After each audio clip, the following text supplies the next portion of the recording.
분도 그 이번에 박한수 총장도 그 무슨 아주 개인적으로는 아주 사람이 괜찮은 사람이라고 그러더라고요. 독실한 기독교 신자에다가 이렇게 원만한 인간관계 뭐 이런 걸로 해서 아주 좋은 사람이라고 그 부승찬 의원이 질문할 때 보니까 평소에 존경하는 참모총장께서 이렇게 돼서 너무 안타깝다. 제가 얼마나 존경했는 줄 아십니까? 이런 얘기를 했어요. 네. 제가 그걸 보고 부승찬 의원이 평소에 같은 교회를 다니나? 한 그 정도 생각은 했는데. 뭐 그렇게 표현할 때는 진심이 어느 정도 있었겠죠. 진심이 있죠. 있죠. 근데 그분이 군인으로서 그런 평가를 어떻게 받느냐 하니까 정신교육을 강조하고 그리고 전방에 군과 경연대회 같은 걸 강조했대요. 그래서 육군 참모총장이 뭘 해야 되는지 모르고 과거에 어떤 또 우리가 잘하는 아주 훌륭하다고 평가받는 어떤 분도 육군 총장 오셨을 때 정책실에다가 야 내가 총장으로 부임했는데 내가 총장으로 첫 번째 발표할 어떤 육군 지도 지침 같은 걸 한번 만들어 와봐 그랬다는 거예요. 그걸 자기가 만들어야지 그거를 그 밑에 그럼 중령이 만들어서 초안하고 이게 육군을 지휘하려고 그러면 육군에 대한 비전과 생각을 갖고 있는 사람이 지휘하는 거 아닙니까? 그러니까. 그런데 그런 사람이 제가 보기에는 이 군대에서는 육성되지 않아요. 그러니까 지금 문제로 빨리 제기하고 낱낱이 지금 까발려서 우리가 반성해야 될 것이 그 어떻게 사람을 그렇게 추천받고 등용하고 하는 시스템을 갖고 있냐는 문제예요. 어떻게 그런 여과망을 뚫고 최고의 직책까지 가 있냐 이거지. 저는 그 훌륭한 사람을 뽑아야 된다라는 그런 개념적인 얘기는 너무나 옳은 얘기라서 어쩔 수가 그건 검증하기 어려운 건데요. 이번에 그 일 중에 몇 가지 힌트를 주는 것들이 있는데 김용현 전 장관, 김용현 씨가 뭐라고 그랬냐면 그 대통령이 골프 치고 구룡대 가서 골프를 쳤는데 그 골프 칠 때 일반 뭐 고위장성하고 친 게 아니고 그 실제 군의 허리인 연관장교하고 또 부사관이랑 같이 운동을 맞아요. 그 국정감사 때 답변하는 걸 들은 적이 있어요. 그건 뭐냐 하면 그때 뭐 나중에 보니까 707 부대원들하고 친 것 같던데 운동을 한 것 같아요. 아마 그 이번 자기는 애들하고 해서 아마 이번에 계엄령 할 때 뭔가 큰 역할을 해줄 거라고 생각이 했는지 모르겠지만 김용현 씨가 했던 말에 주목합니다. 김용현 씨가 그때 부사관이 대통령하고 운동하게 된 것을 자기 평생 로또를 맞은 거나 마찬가지다 그러면서 울먹거렸다고 그랬어요. 그 김용현 씨 표현입니다 이게. 그러니까 대통령이 이제 골프 친 이야기를 국회의원이 제기를 했는데 실제로 함께 쳤던 군대 간부들이 그렇게 감동하고 좋아했다는 얘기를 강조하기 위해서 한 얘기죠. 그렇죠. 김용현 씨는 그전까지는 골프 친 적도 없다고 거짓말을 하다가 들통이 나면서 또 그 얘기를 통해서 윤석열에 대한 자기 충성심을 보였는데 동시에 이 김용현이 가진 그 평가 또 군대에서 사람을 어떻게 보는가에 대한 어떤 그 사람의 가치관을 세계관을 드러냈는데요.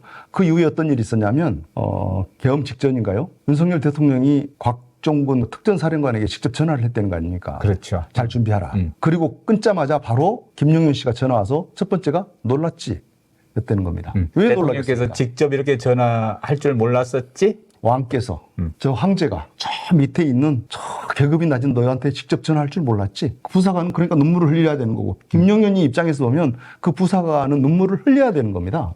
각종군인은 깜짝 놀라야 되는 또 거예요. 요구 받은 눈물이고 또 그렇게 해야만 되는 감동이고 감격이고 그 사람이 생각하는 군대의 위계 질서는 그런 겁니다. 정확하게 이 사람이 은혜를 베풀어 준다.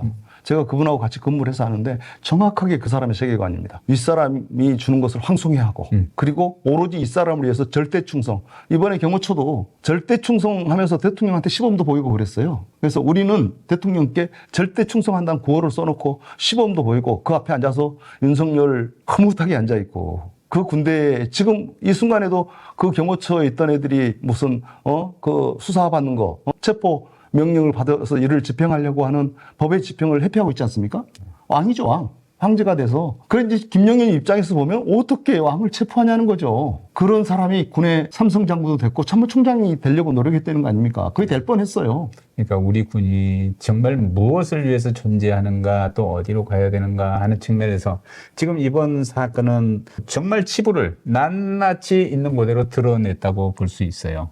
그 단면들을 국민이 보면서 이제 군을 걱정하는 목소리가 매우 높죠. 심지어는 육사를 해체해라. 해체해라. 아니, 국민의 돈으로 만들어놓은 육사를 졸업한 이 녀석들이 무슨 국민을 향해서 총도 서슴없이 겨누는 그런 집단이라 그러면 아니 이거 주인 걔가 주인을 무는 꼴인데 어떤 주인이 그 개를 키우겠습니까? 네. 정말 부끄러운 이야기입니다. 그동안 우리는 그 적개심 하나로, 미워하는 마음 하나로 의지를 표명하고 굉장히 군인 정신에 충실한 사람으로 평가를 받고, 누가 어느 시기에 어떤 시간에 어떤 명령을 하더라도 상급자의 이야기는 절대 기준이 돼서 즉각 복종을 하고, 이런 걸 요구받고 또 트레이닝을 했어요.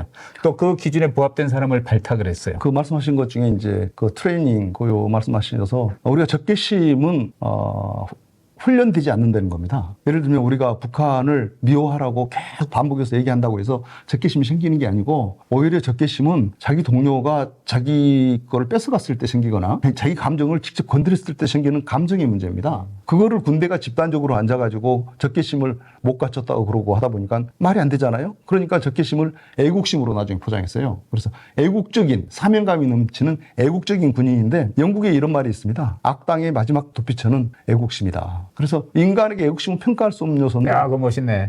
지금 뭐 어디 한남동 가면 태극기 막 들고 태극기를 모두 다 애국자들이야. 모욕하고 있는 그 애국심이라고 무장된 사람들이 애국자로 보이십니까? 근데 그 사람들 성적이는 왜 들어요? 그 자기 애국심을 생각하다 보니까 이 나라를 보호해 줄 나라가 미국에서 자꾸 묻는데, 저 사람들 왜 성조기를 들지? 과거에는 이스라엘 국기도 들어서 미스테리한 거죠.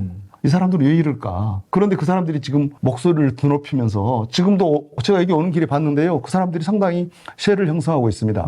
아니, 내란을 일으키고 헌정 질서를 유린하고 흔들고 납치하고 총으로 쏴서 부시고 들어가서 끄집어내고, 이런 용어 자체가 반민주적이고 미국의 이상에도 안 맞는 건데, 왜 그 건으로 해서 체포영장까지 발부받은 대통령을 보호한다는 사람이 성적이 들으니까 미국 사람이 볼 때 되게 불명예스럽고 불쾌한 거예요, 지금. 그렇죠. 왜 우리 미국의 정신을 대변하는 것처럼, 미국에서도 저런 사람을 보호하는 것처럼 이렇게 왜곡이 될까 해가지고 의아심을 갖고 있는 것 같아요. 더 우스운 것은 그 사람들 앞에 국회의원들이 몇 명 서 있어요. 오호. 뭐 오늘 아침에는 국회의원 30명이 거기에 서고, 마치 자기들이 거기 맡고 있으면 경찰들이 와서 얘기를, 자기들이 이거 뚫고 나갈 수 없다라고 생각하는 모양인데, 국회의원들 우리 30명쯤 되면 그 이름 다 기록해서 역사에 남겨야 된다고 봅니다. 에이, 이런 찌질이들. 안타깝습니다. 우리 군을 이제 사랑하는 마음, 실수한 지휘관들이 많이 있지만 그게 군의 실체는 아니고, 그렇게 사조직을 이용해서 이런 이제 모반을 꿈꾼 그 시스템 속에 드러난 사람들 때문에 군이 도매금으로 넘어가는 이런 수모를 겪고 있고 치욕을 지금 삼키고 있어요. 근데 이제 군을 향해서 메시지를 던진다면 뭐라 한마디 하시겠습니까? 저는 군인들이 그 야전에 있는 뭐 전방에 그 많이 있는 군인들이 지금 현재 이 닥치고 있는 이 과정이 군대 전부는 아니지 않습니까? 네. 군대가 적절하게 군대를 이용한 사람들의 문제인데, 그 모든 또 짐을 뒤집어 쓰고 있는데, 군은 비로소 이번에도 보니까 수사를 받고 할 때도 제일 빨리 구속된 사람들이 군인들이에요. 군인들은 군말이 없어요. 다 구속돼서 있어 지금. 이렇게 누구처럼 이렇게 뭐 성명을 발표하거나 안 하겠다고 하는 사람이 없어요. 그래서 군인들이 아주 온순한 것 같아요. 그래서 이런 사람들을 우리가 정말 군인다운 군인으로 육성해서, 이 군대가 우리 국민들에게는 정말 이렇게 순종적이지만 우리 국민을 위협하는 어떤 세력에 대해서는 정말 무서운 집단으로 무장해야 되겠다 하는 생각이 드는데, 특히 지금 군대에서 이 젊은 장교들, 젊은 부사관들, 그리고 병사들, 그런 분들은 이 일하고 아무 관련도 없잖아요. 그럼요. 그분들이 이것 때문에 군대를 좀 염증을 느낀다거나 하는 일이 없도록 지금 우리가 그런 부분에 대해서 관리를 잘해야 되는데, 이 기회에 저는 군법 교육이라든가 그런 거를 대신 정신 교육 대신에 그런 교육을 좀 할 필요가 있다고 보고요. 네. 적개심 교육 좀 그만했으면 좋겠어요. 네. 예. 그래서 애들이 맞는 누굴 말씀. 미워하기 위해서 군대에 와 있는 게 아니고, 우리 헌법이라든가 그런 걸 배우면서 자랑스러운 의무복무가 될 수 있도록 그렇게 만들어주는 게 중요하다고 보면, 특히 군인들은 전투력으로 평가받아야 되겠다. 그렇습니다. 그래서 군인들의 적개심이 향해야 될 곳은 주적이 아니고, 군인들의 적개심의 대상은 다가올 전쟁의 형태라든가 전투의 형태가 되어야 된다. 네. 어떤 전쟁에서 어떤 형태로 싸울 것인가, 그걸 염두에 두고 근무하고 훈련하는 것이 우리 군대가 되어야 된다. 그러면 이런 정치적인 일에 휘말리지 않으면서도 보람되고, 뭔가 내가 보람된 일을 하고 있다는 느낌을 가져야 될 거 아닙니까? 그렇습니다. 저는 좀 그렇게 됐으면 좋겠습니다. 지금 우리 이 영상을 보고 계시는 현역 군인들 계신다면, 정당한 직무상의 지시, 이게 명령 아닙니까? 위헌, 위법, 이런 문제는 절대 정당성이 부여될 수 없다는 점 명확하게 짚어드리고, 부당한 지시에 대해서는 바로 이의를 제기하고 그 복종할 수 없는 점을 지적하는 게 필요합니다. 근데 전투 현장에서 즉각 복종, 언제 사고를 하고 판단을 하고 하겠느냐? 그거는 전혀 상황이 다른 얘기예요.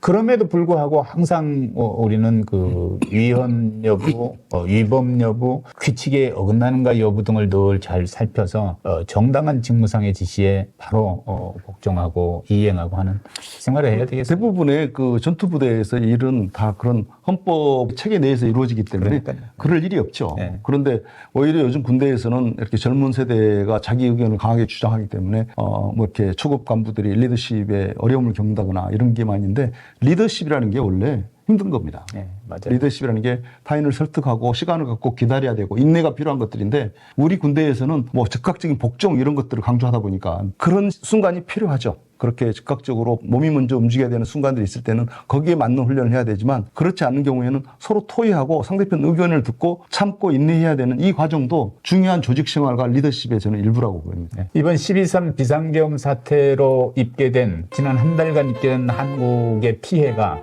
경제적으로 환산하면 뭐 900조 원에 이른다 뭐 이렇게 평가하는 사람도 있습니다. 여하튼 엄청난 우린 대가를 치르고 있습니다.